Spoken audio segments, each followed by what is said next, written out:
Speaking from experience, I've realized in the past, anytime that my relationship with God was wanting, then the devil became too loud.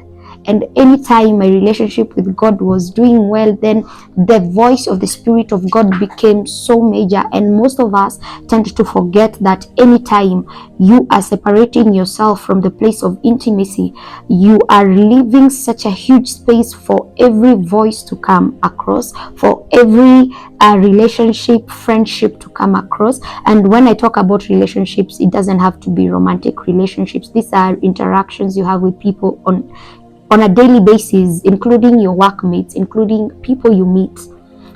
And the place of intimacy is such a consecrated place where two voices cannot exist. So in a place of intimacy, I don't expect you to tell me you are hearing two voices, you don't know whether to do this or to do that.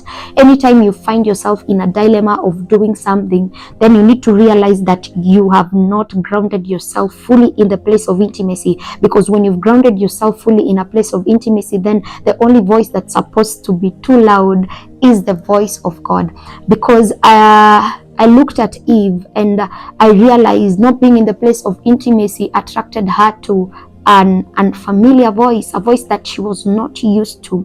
The voice that Eve knew was the voice of God, and that God had already instructed them on what not to do and what to do. So when an unfamiliar voice came to Eve, she ended up making the wrong mistake because she was not positioned in a place of intimacy. So when you're not in an intimate position, when you have not positioned yourself well in the presence of God and in your walk with Christ, then you end up attracting voices in your circle, in your life, that you shouldn't be entertaining in the first place.